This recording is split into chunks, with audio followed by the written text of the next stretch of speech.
Hi, everybody, and welcome to the second part of episode 6 in my Piano to Orchestra series. In the first part of episode 6, I outlined a composition based on a looping chord progression.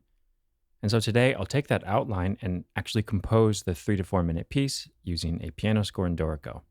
Before I begin composing, I just want to say I've reached out to my supporters on Patreon about composing a similar piece alongside me.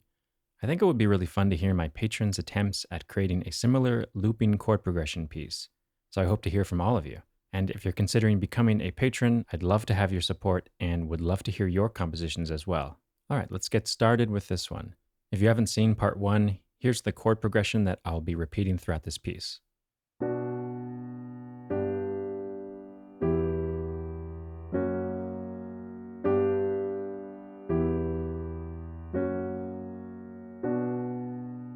The piece will be built from 6 complete repetitions of the progression. And like I said, I've outlined how I want each section to sound. In this configuration, in a 4/4 meter, the complete progression is built from 2 repetitions of 4 measures, so 8 measures total. I'll be using meters other than 4/4, and the duration of any one chord won't be restricted to just 2 beats, so the number of measures of each of the 6 sections may change. And keep in mind that the chord voicings I'm showing here are using just simple triads, but if you recall from my last video, the form of the composition will rely heavily on changing how I present these chords over time, including adding or removing notes. Let's start with the first section. Here I'm showing what I came up with in my outline for this section. So 4/4 meter, tempo is quarter note equals 60, and I know that here in the beginning I want each chord to last 2 beats, so the A section will be 8 measures long. I'll be using 3 staves in my piano score instead of 2, partly because I don't really want to have to deal with using different layers so much in Dorico, but also because orchestral compositions often benefit from more than just 2 staves to work with. I'll start in the upper register above the treble clef staff, and I'll start with 2 independent lines moving slightly contrapuntally, though with very little motion or melodic contour, and each line will move fairly slowly, using mostly half and quarter notes. Here's what I came up with.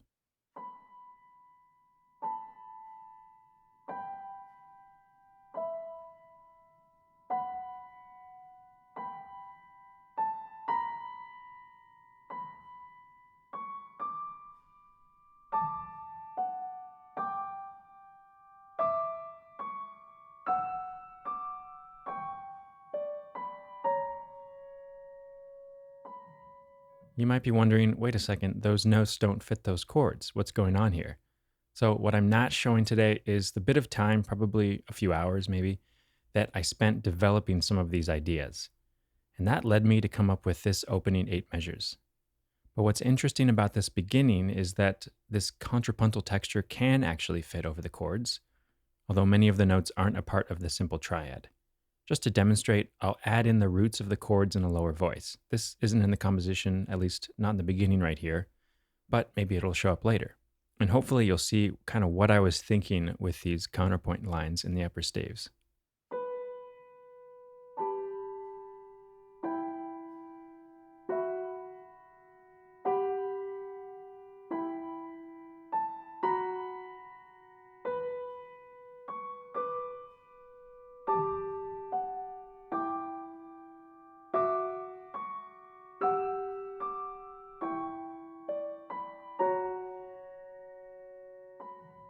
So all of these notes are extended tones, some of them formed from suspending notes across measures. Others, I just really liked the counterpoint and interval created between the voices. By starting the piece like this, without the roots, of course, I make the chords more ambiguous in the beginning, which will allow the progression to unfold and develop over time. Then, by the end, I could bring these upper lines back, but with the bass notes added in, I think that will really help to create an interesting shape and structure to the piece. So in terms of these parameters, I could start adding in slurs and dynamic markings, or I could wait and do that at a later time, once I've gotten through the first pass of this.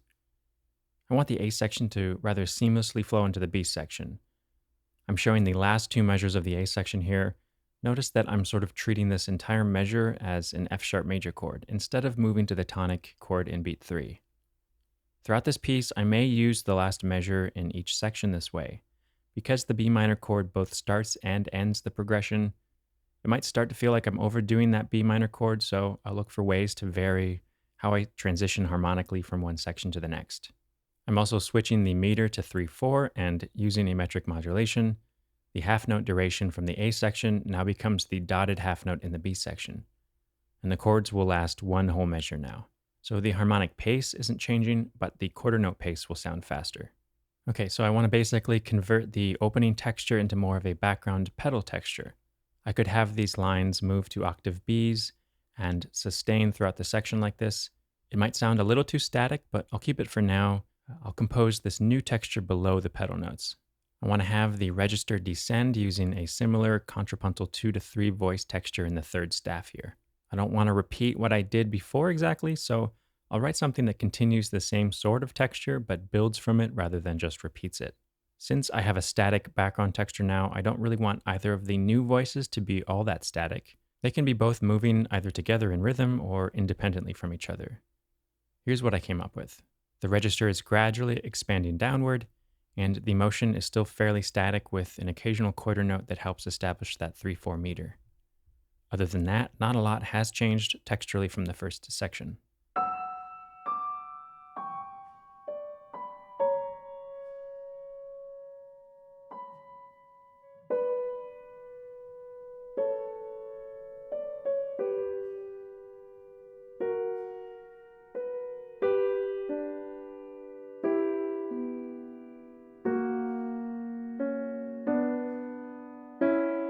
At some point in this process, I revisited the upper staff pedal material and tried to make it a little bit more interesting, so here's how I changed it.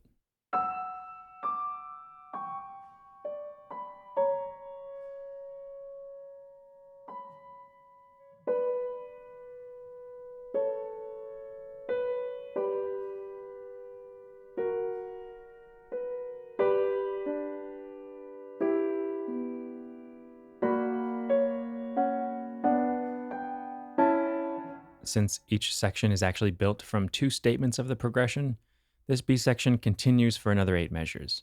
I add in a third and then a fourth part in the lower foreground material, and by measure 21, the full range is much wider. Also, the dynamics will be a bit stronger here at the end.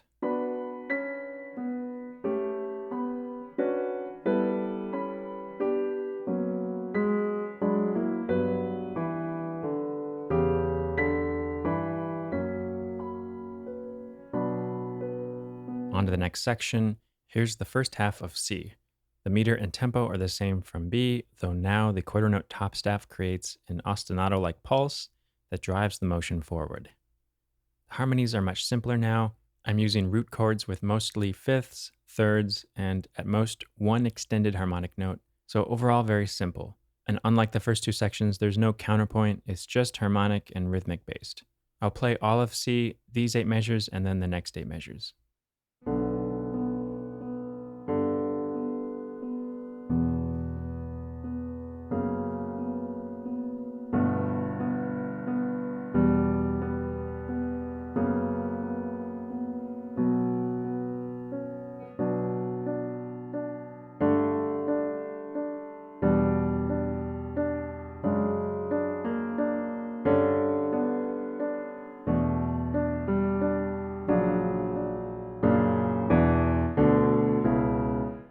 Section D will continue right where C left off, with the quarter note pulse continuing to drive the motion forward.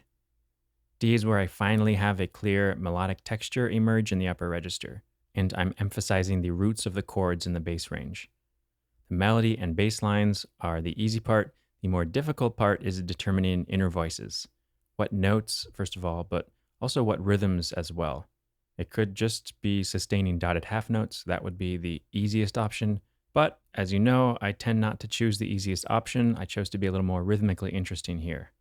The middle staff has mostly sustaining background notes, but I chose a few spots to move homophonically with the melodic foreground.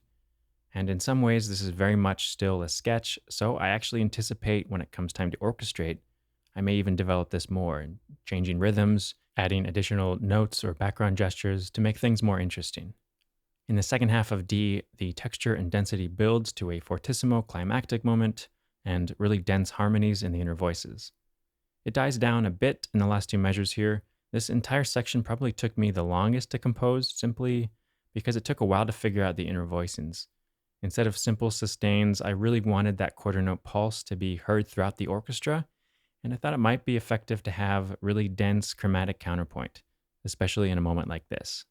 I also wanted to insert a melodic gesture from earlier in the piece into this middle ground texture. So I had to figure out a way to make it all work together, a bit of a challenge, but also really fun. So here's the D section.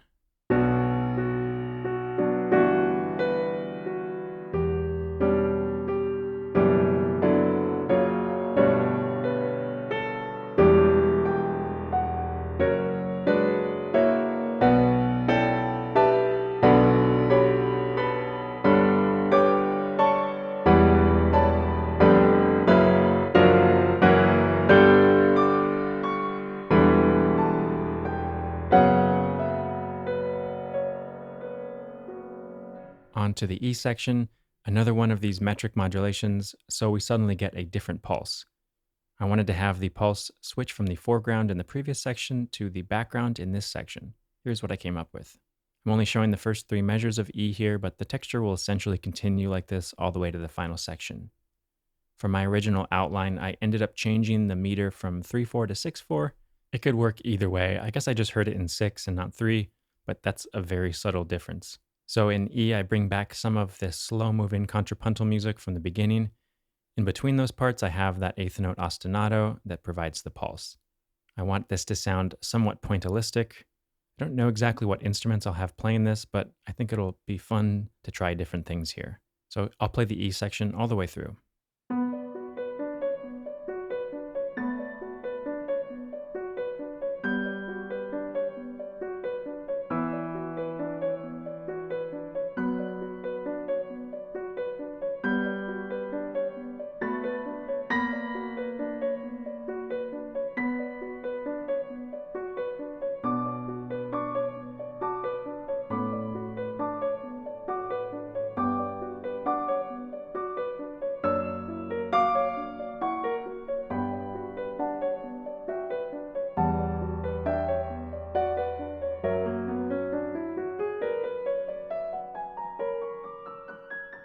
So at the end of that section, the eighth note ostinato switches to an F sharp ascending scale, and that scale arrives on the downbeat of the final section.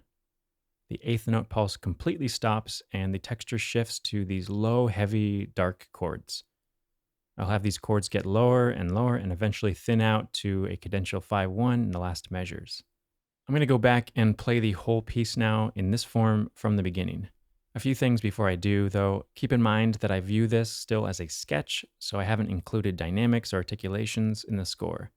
That doesn't mean I'm not thinking about those things, and the audio that you're hearing was me playing in the music, and obviously I play with dynamic shape and articulations, but a lot of those decisions I'll hold off notating until I orchestrate. And like I said earlier, I'm sure the final orchestration will have things like textures or gestures that aren't present here now. That's just the nature of orchestrating. Certain ideas won't come to me until I'm working with the instruments.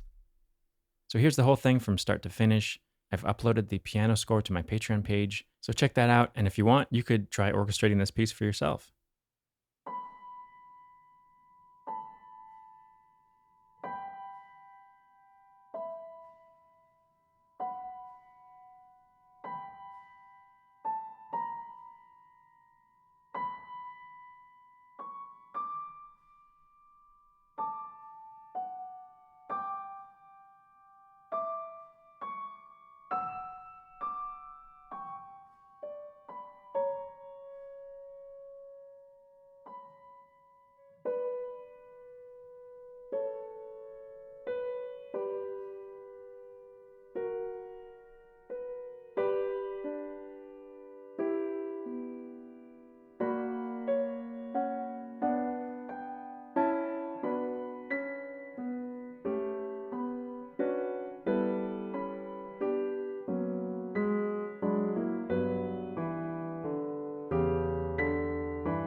So in the next video, I'll start orchestrating this piece.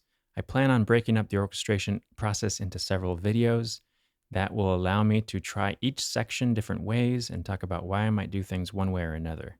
There are always so many options, so it will be fun to explore those with you in the upcoming videos. So thanks so much for watching and see you next time.